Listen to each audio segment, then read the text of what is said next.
Halo semuanya, di sini kelompok 9 akan membahas tentang media sosial. Nah, apa sih media sosial itu?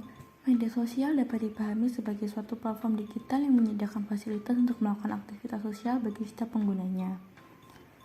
Beberapa aktivitas yang dapat dilakukan di media sosial misalnya yaitu melakukan komunikasi atau interaksi hingga memberikan informasi atau konten berupa tulisan, foto, dan video.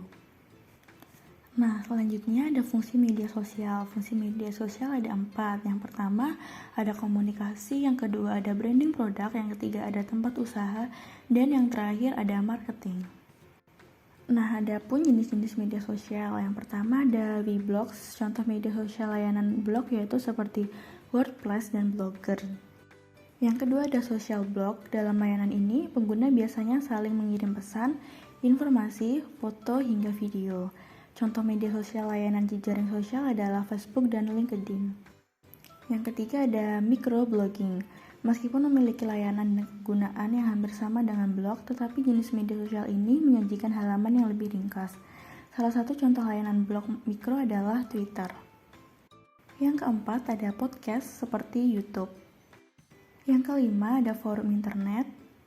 Dan yang keenam atau yang terakhir ada jejaring sosial, sehingga dapat dikatakan bahwa jaring sosial adalah subkategori media sosial. Pada hakikatnya, media sosial adalah platform untuk menyebarkan informasi, sedangkan jejaring sosial adalah platform untuk berkomunikasi satu sama lain. Jejaring sosial yang marak digunakan saat ini antara lain Instagram, Facebook, dan Twitter. Perbedaan media tradisional dan media sosial. Yang pertama ada focus or purpose. Media tradisional pada dasarnya adalah media berita. Sedangkan media sosial merupakan media sebagai tempat orang datang untuk berinteraksi dengan teman, kerabat, kenalan, dan lain sebagainya.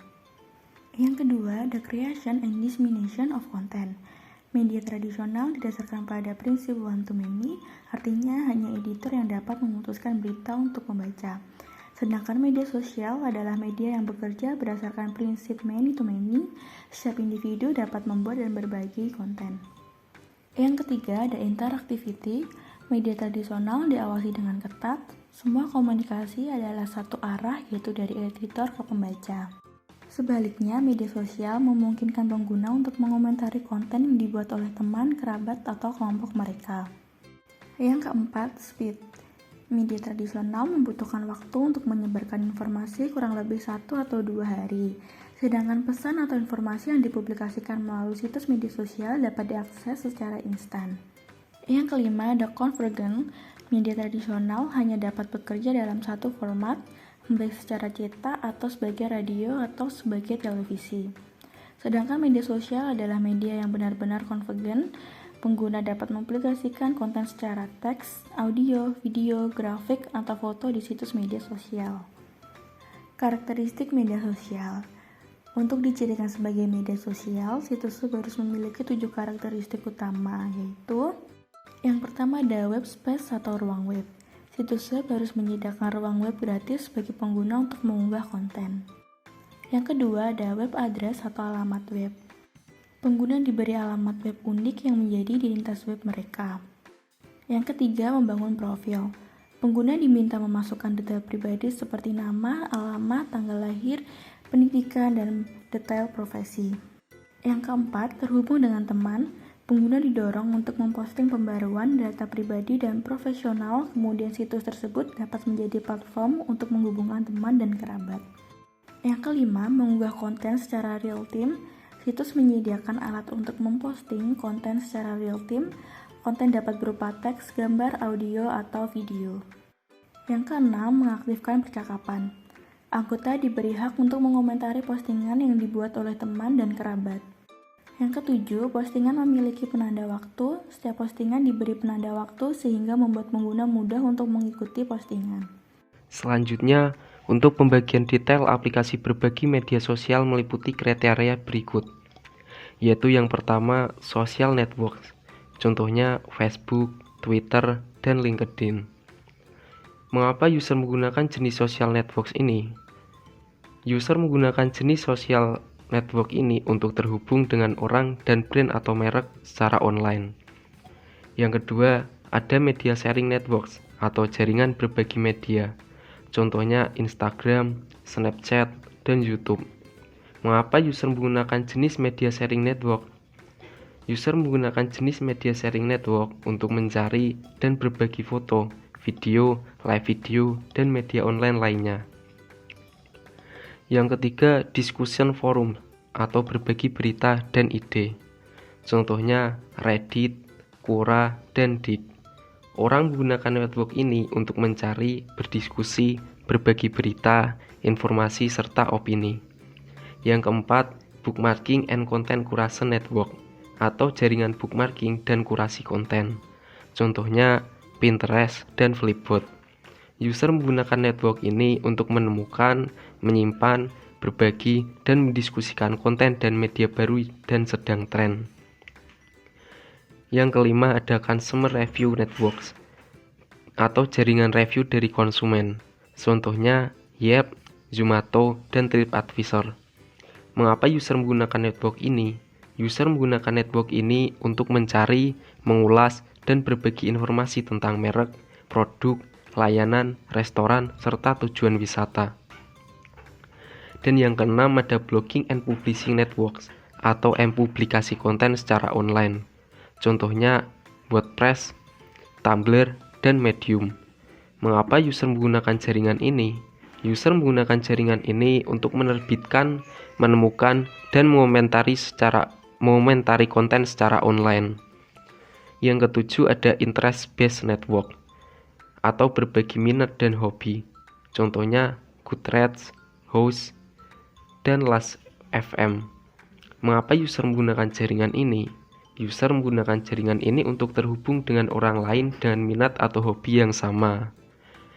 Yang kedelapan ada social shopping networks atau belanja online. Contohnya FJB Kaskus, Jualo, dan OLX Indonesia. User menggunakan jaringan ini untuk melihat tren, mengikuti merek, berbagai penemuan hebat, dan melakukan pembelian. Yang kesembilan ada sharing economy network atau jual beli barang dan utamanya servis. Contohnya Airbnb, Gojek, dan Traveloka. User menggunakan jaringan ini untuk mengiklankan, menemukan, berbagi membeli, menjual, dan memperdagangkan produk dan layanan di antara bisnis serta pelanggan. Yang ke-10 ada anonymous social network atau berkomunikasi secara anonim. Contohnya Whisper, Ask.fm, dan After School. Mengapa user menggunakan jaringan ini? User menggunakan jaringan ini untuk mencurahkan isi hati atau bergosip. Selanjutnya ada kelebihan dan kekurangan media sosial. Yang pertama, kelebihan media sosial. Salah satu kelebihan yang paling jelas adalah kemampuannya untuk menghubungkan orang-orang dari berbelahan dunia manapun secara instan. Media sosial juga mendukung dalam memperoleh informasi dan berita secara real time. Kelebihan lain yang disuguhkan media sosial adalah kesenangan dan hiburan umum. Yang kedua, kekurangan media sosial.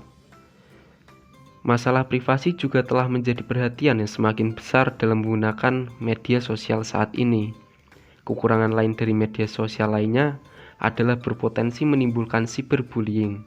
Orang yang menjadi sasaran serangan cyberbullying dapat mengalami tekanan yang serius, kecemasan, dan bahkan depresi. Media sosial sering digunakan untuk mempengaruhi kebijakan publik dengan informasi yang mungkin direkayasa atau benar-benar salah. Selanjutnya ada macam jejaring sosial. Terdapat dua macam jejaring sosial yang sering digunakan, yaitu aplikasi berbagi jaringan sosial dan aplikasi berbagi jaringan profesional. Yang pertama, aplikasi berbagi jaringan sosial. Aplikasi tipe berbagi jaringan sosial yang banyak digunakan di Indonesia diantaranya Facebook, Instagram, dan Google+. Yang kedua, aplikasi berbagi jaringan profesional. Aplikasi berbagi jaringan profesional umumnya digunakan oleh kalangan akademis, mahasiswa, dan para peneliti, pegawai pemerintah, dan pengamat. Beberapa aplikasi jaringan profesional yang sering digunakan di Indonesia yaitu ResearchGate, Scrip, LinkedIn, dan SleetShare. Selanjutnya, manfaat penggunaan jejaring sosial. Yang pertama ada opportunity to meet new people. Jejaring sosial memberi orang kesempatan untuk bertemu orang baru di seluruh dunia. Yang kedua ada social networking sites are user friendly. Situs jejaring sosial dibangun sedemikian rupa sehingga sangat mudah digunakan oleh pengguna. Yang ketiga, join groups that share your interests. Sebagian besar jaringan sosial memungkinkan pengguna membuat grup. Grup ini memungkinkan orang yang berpikiran sama untuk berbagi minat dan hobi mereka. Yang keempat, ada free to use. Sebagian besar situs jejaring sosial yang sangat populer seperti Facebook dan Google Plus gratis, sehingga membuatnya terbuka untuk semua orang. Yang kelima, ada job market. Jejaring sosial profesional membantu orang dalam membangun merek mereka secara online. Banyak perusahaan mulai merekrut orang melalui jejaring sosial seperti LinkedIn. Yang keenam atau yang terakhir ada helps business to reach out. Keunggulan lain dari situs jejaring sosial adalah karena dapat membantu bisnis menjangkau pelanggan potensial mereka dengan mudah. Terima kasih. Itu tadi materi yang dapat kelompok kami sampaikan. Semoga bermanfaat untuk teman-teman semua. Wabillahi taufik wal hidayah. Wassalamualaikum warahmatullahi wabarakatuh.